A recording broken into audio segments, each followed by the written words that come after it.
season of podcast Tikus Rafflesia.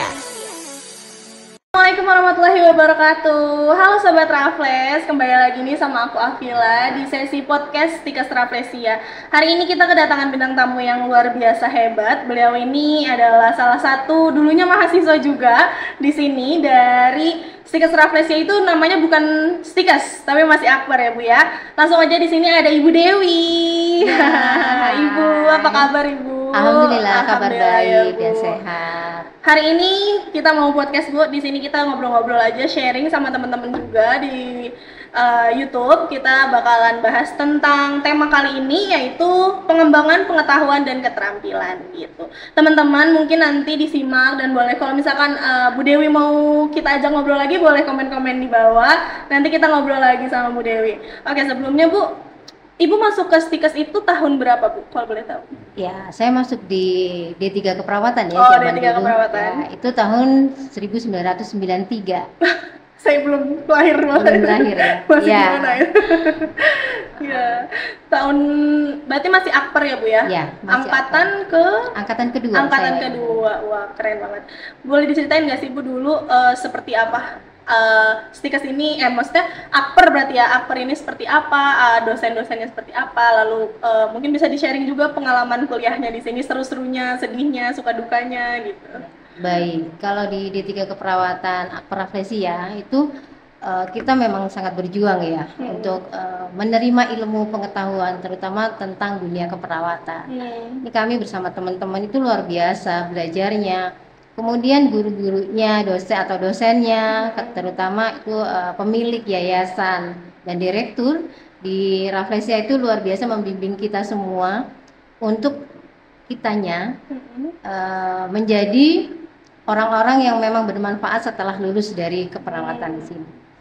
Meskipun kitanya masih dalam keterbatasan waktu itu di tahun angkatan kedua, tapi luar biasa semangatnya keren. Semuanya saling gitu antara dosen, antara mahasiswa, meskipun banyak keterbatasan itu membuat kita tidak terbatas.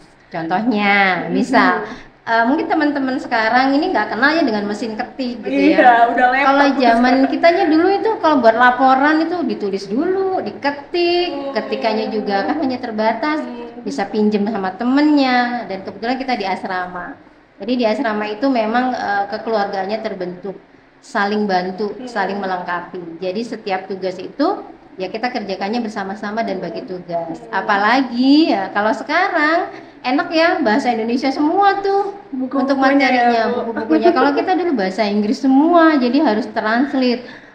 Setiap hari itu memang harus pegang namanya kamus bahasa Inggris. Itu yang membuat kita tidak ada waktu untuk bermain. Atau ya kadang-kadang kalau kita nggak bermain, ya ada sih beberapa teman-teman yang suka mencuri waktu yang harusnya belajar, mereka keluar gitu. Itu adalah hal yang berkesan, tapi itu jadi ingatan yang sampai sekarang juga siapa nih yang suka lompat pagar. Kan sekarang nggak ada ya.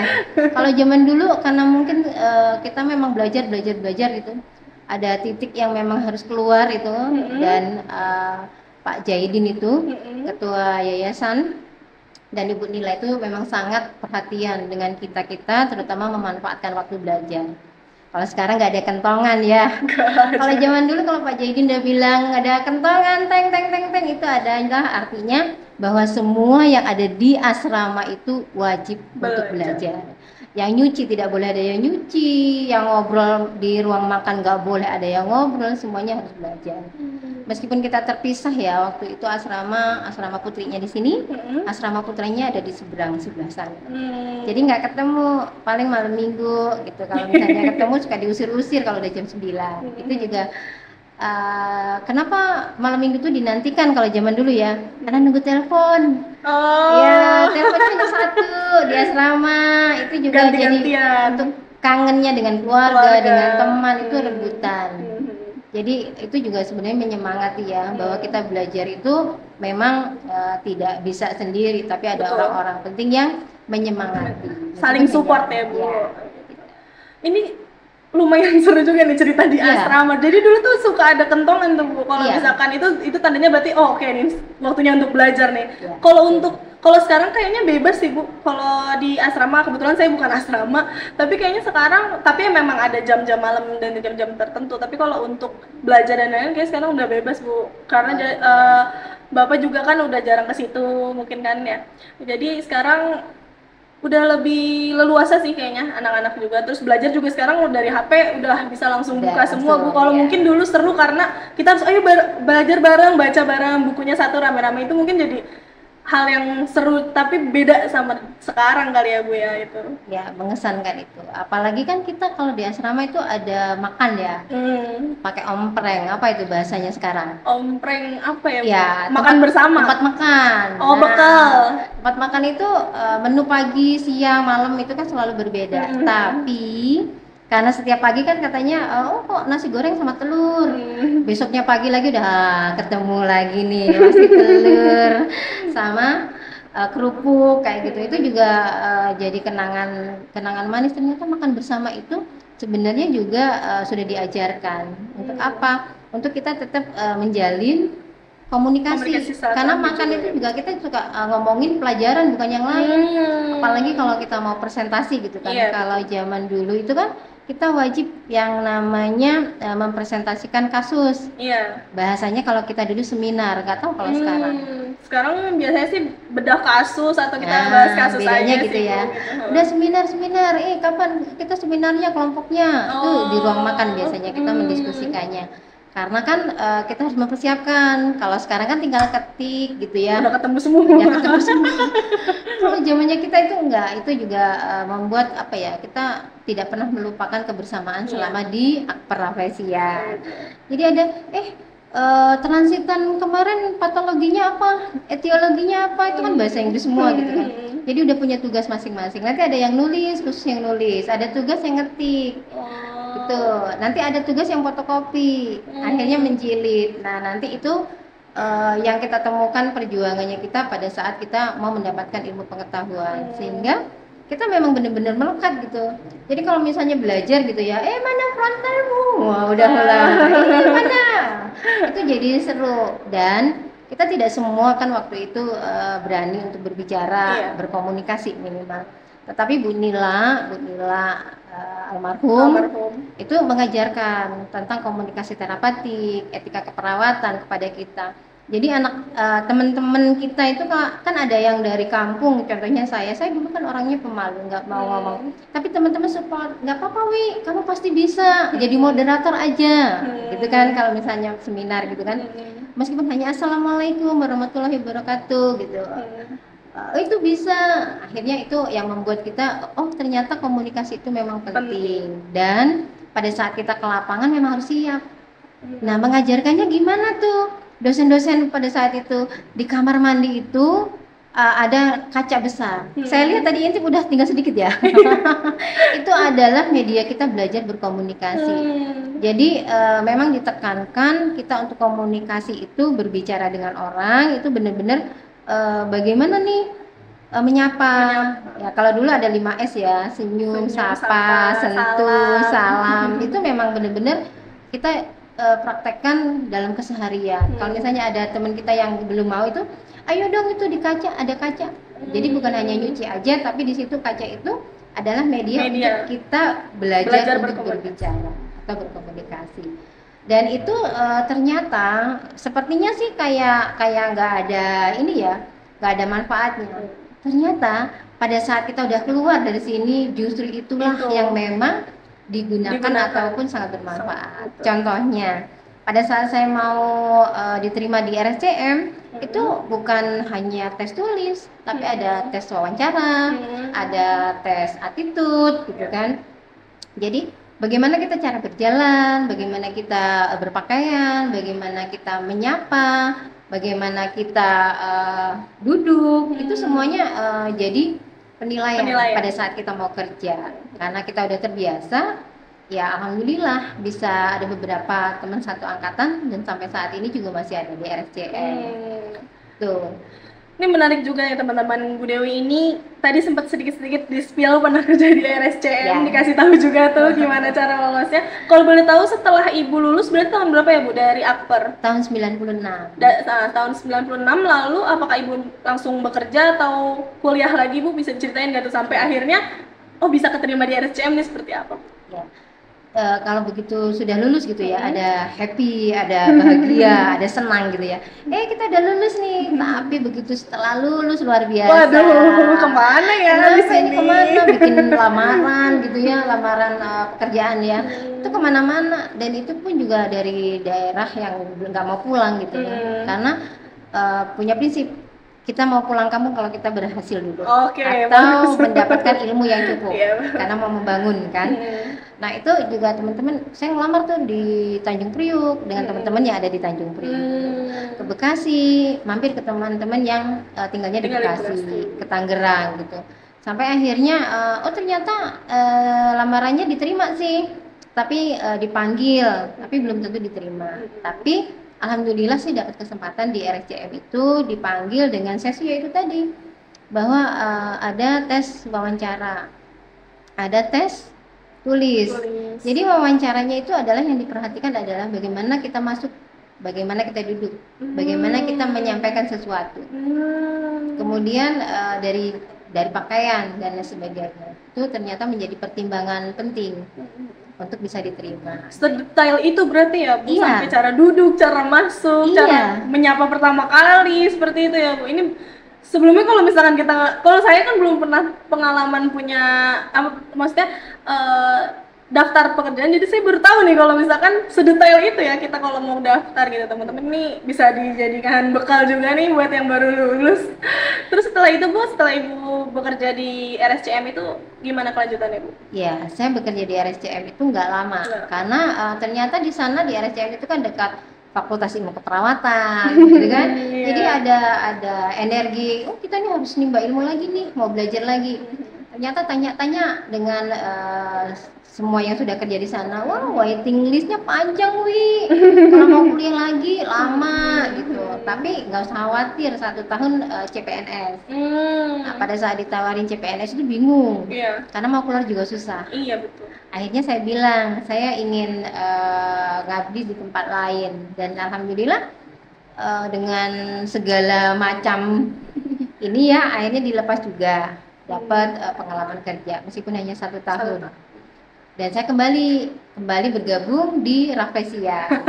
Bentuk Ya. cinta ya, bukan Rafflesia balik lagi. Balik lagi di Rafflesia, dan ya alhamdulillah sih tetap dibimbing sama senior-senior kita dulu, bahwa kita harus memberikan ilmu pengetahuannya itu, meskipun maaf zaman itu di 3 keperawatan itu kan ya memang tidak seharusnya ngajar di 3 keperawatan, tapi kita hanya bantu, tapi harus serius gitu.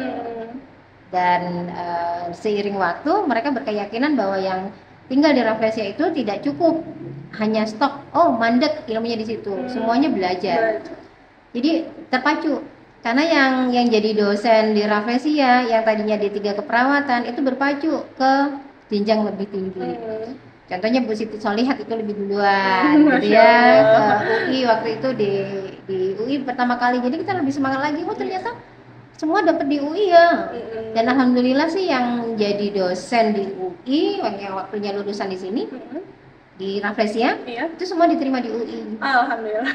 Ya. Keren ya Bu. Ya itu juga kan karena memang ingin memberikan yang terbaik untuk anak didiknya. Gayanya jawab gitu ya. Saya ini dosen gitu. Dan ternyata jadi dosen itu juga kan selalu diinikan bahwa kedisiplinan itu harus tetap diajarkan pada anak-anak. Diingatkan, ingat ya bahwa yang kita hadapi adalah manusia, bukan benda mati. Jadi memang benar-benar harus ada 3, kognitif, afektif, psikomotor. Itu yang saya selalu ingat ya, kita harus punya ilmu pengetahuan, tetapi kita juga harus punya rasa, dan jangan lupa untuk melakukannya dengan sepenuh hati. Itu kalau kita mau jadi perawat. Itu memang dari dulu itu harus dimiliki. Dan kita semua di angkatan pertama kedua itu semua memang mengingat itu kognitif, afektif psikomotor. Jadi kalau misalnya kita punya kakak kelas gitu, kakak kelas membimbing kita, itu harus melaksanakan mengikuti apa yang memang harus kita lakukan. Itu kita akhirnya terasah dan itu juga akan berguna pada saat kita bekerja. Karena di dunia bekerja itu kan pasti kamu taunya apa sih? Kamu melayani pasien atau ini bagaimana, kan tidak boleh semena-mena. Iya, betul. Memang harus punya afektif, punya perasaan. Tuh, dan kalau kita zaman dulu ya, kalau praktikum di laboratorium meskipun pakai pantum itu luar biasa dosennya. Yang saya ingat adalah ketika kita harus jujur. Jadi kalau zamannya sekarang nggak tahu, kalau kita dulu ada namanya perasat atau yang misalnya untuk vitasign itu peralatannya apa saja. Tuh, itu juga dosen kita itu kalau kita menyiapkannya salah itu nggak pakai ngomong kalau pada saat kita di rumah sakit, pada saat praktek di rumah sakit. Dia hanya senggol aja. Itu saya ingat, aduh ada salah ini apa, meskipun lupa cuci tangan. Jadi hal-hal kecil seperti itu yang menurut kita sepele gitu ya. Tapi itu memang penting. Kenapa? Karena infeksi nosokomial itu awalnya dari tangan. Dan semua penyakit itu bisa masuk ke tubuh kita itu lewatnya hanya tangan, kan yang masuk mulut apa dan sebagainya itu baru ngehnya itu setelah kerja. Pada saat kita kuliah ngapain sepele cuma cuci tangan ya Bu gitu ya. Iya, ternyata itu memang pembiasaan yang cukup baik dan memang itu untuk melindungi diri sendiri sebenarnya. Hal-hal seperti itu jadi ingatan kita semua. Misalnya, hair, kalau zaman dulu hair ya, sekarang nggak ada. Remedial. Oh, remedial. Kalau zaman dulu hair, wah hair sayanya bukannya susah gitu ya. Kita berprinsip gini, hair itu berarti kita harus lebih pintar. Karena ada yang salahnya apa sih gitu kan. Sepele sih sebenarnya, kenapa saya cuman lupa cuci tangan, tiba-tiba ada ke pasien udah ngomong, "Ibu, nama saya Dewi, hari ini bersama saya ya, saya mau mengukur suhu tubuh ibu, mengukur tekanan darah ibu, dan nanti saya akan ukur juga ya nadi ibu." Kalimat-kalimat seperti itu juga diajarkan pada saat komunikasi terapeutik. Iya, betul. Itu sebelum ke lapangan. Makanya kita belajar dulu di laboratorium itu harus benar-benar ngomong meskipun pakai pantum. Tuh. Jadi kalau misalnya ada juga nih yang pengalaman yang sangat mengesankan tuh, teman kita ada yang jahil kalau di pantum. Ayo sekarang nggak hanya pakai pantum karena harus ngomong. Nanti kita perasatnya, kalau zaman dulu perasat ya bahasanya, itu vitasign. Vitasign kan hanya tanda-tanda vital ya. Tanda-tanda vital, betul. Iya. Tapi nanti teman kita gitu, aduh suster saya mau pipis, aduh berarti kita mau menolong buang air kecil atau buang itu. Itu juga nanti akan menyiapkan peralatannya. Nah, sebenarnya teman itu baik. Kalau setelah di ini, ternyata teman kita itu waktu itu baik. Kenapa? Supaya kita cepat tanggap, cepat sigap gitu, bahwa kita juga nanti akan menemukan itu di pasien. Gitu. Karena kan pasiennya nggak mungkin udah diam-diam aja ya, pasti ada yang wow. Iya gitu. Itu juga jadi ingatan yang sangat menyenangkan. Dosen-dosen juga mengajarin kita itu sangat cukup sabar. Sangat sabar. Karena apa? Karena kita zaman dulu itu kan jadi kayak aneh-aneh gitu. Ini apalagi yang belajar tentang kalau kita kenal untuk pemasangan kateter dan sebagainya gitu kan. Kalau laki-laki kan nggak boleh ke perempuan, kalau perempuan boleh ke laki-laki. Nah itu kenapa, jadi Bu? Gitu. Enggak, kalau pas pulang ada Bang Is tuh kan, ada yang senyum-senyum gitu ya. Kenapa? Enggak, saya tadi malu. Nanti dosen kita bilang, maaf ya, kita diajarkan anatomi dan fisiologi laki-laki dan perempuan. Karena memang kita nanti pada suatu saat memang harus melakukan itu. Tindakannya. Karena apa? Jadi diri kita memang adalah perawat. Jadi memberikan pelayanan ke masyarakat itu tidak boleh membedakan, tapi ada etikanya gitu. Jadi apa itu etikanya? Ya kita tidak boleh bercerita ke orang lain. Jadi privasinya harus dijaga ya gitu. Tapi namanya mahasiswa waktu itu kan, tapi tidak dengan yang lain, tapi dengan mahasiswa.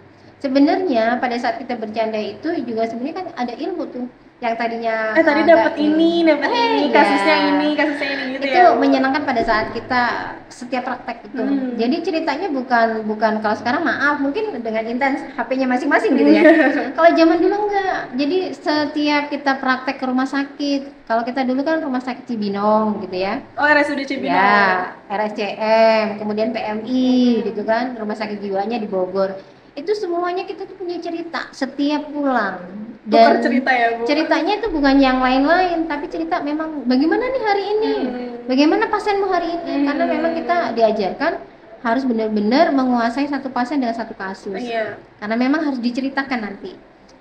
Ternyata pada saat kita belajar seperti itu, sebenarnya udah terlatih nih untuk menyampaikan sesuatu, karena dalam kita bekerja juga tidak mungkin kan tidak berbicara. Iya betul.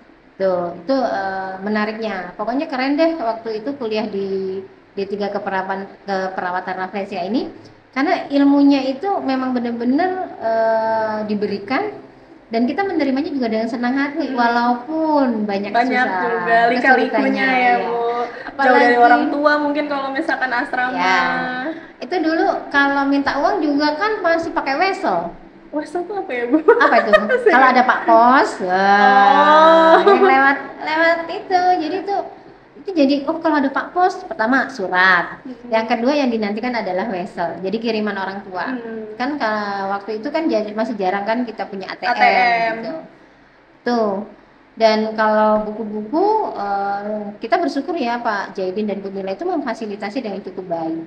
Meskipun terbatas, tapi kalau misalnya kurang juga diarahkan karena ada Ibu Frida Joko gitu kan. Beliau adalah dosen di UI di Fakultas Ilmu Keperawatan. Jadi kita boleh tuh main ke sana. Boleh baca-baca, iya sampai sana. Gak ada yang bahasa Indonesia. Ada yang kayak gitu. Tapi bertambah teman. Karena teman-teman kalau dulu PSIK ya. Program Sarjana Ilmu Keperawatan. Kalau sekarang Fakultas Ilmu Keperawatan. Ini juga luar biasa kalau praktek sama-sama dengan mereka. Oh, mereka S1, kita D3. Tapi sama kok. Cara belajarnya, hanya saja perbedaannya mereka kan diberi kepercayaan karena mungkin udah dewasa gitu. Itu juga jadi apa ya, ingatan, oh ternyata jadi perawat itu menyenangkan asal memang dari hati. Ya, sebenarnya sih awal-awalnya enggak ya, tapi begitu diikutin, oh ternyata ini bukan bermanfaat untuk diri sendiri, tapi nanti akan bermanfaat dengan orang lain. Dan alhamdulillah sih saya menikmati jadi perawat itu memang menyenangkan. Alhamdulillah ya Bu. Nah, setelah Ibu mengajar berarti ya Bu di sini, apakah Ibu ada melanjutkan studi lagi atau akhirnya pindah bekerja sampai sekarang?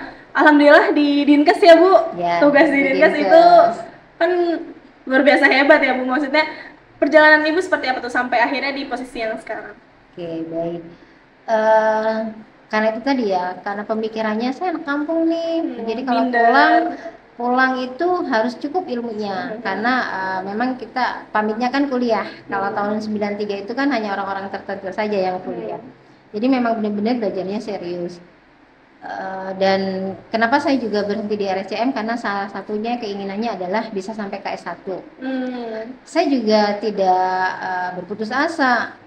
Di keperawatan, S1 keperawatan UI saya gagal karena memang waktu itu persaingan daerah itu dari daerah-daerah itu yang didahulukan. Tapi memang belum nasib sih sebenarnya. Kemudian iseng akhirnya karena teman-teman pada di UI, saya ke Fakultas Kesehatan Masyarakat. Jadi alhamdulillah tahun 2000 itu saya diterima di Fakultas Kesehatan Masyarakat. Itu jurusannya kesehatan reproduksi. Kespro ya. Kalau orang lain 2 tahun tamat, saya bisa 3 tahun karena menikah, kemudian punya anak. Saya tamat S1 itu punya anak 2. Itu rezeki ya, Allah kasih ya, alhamdulillah. Teman-temanku udah pada nikah dan alhamdulillah juga pada saat itu semester 1 saya dapat jodoh, semester 2 saya hamil, semester 3 proses melahirkan. Semester 4 seharusnya lulus, saya hamil lagi anak kedua. Jadi alhamdulillah saya melahirkan anak kedua di sini. Itu akhirnya orang-orang tahun 2002 selesai. Saya 2002 ya. Saya tamat 2003.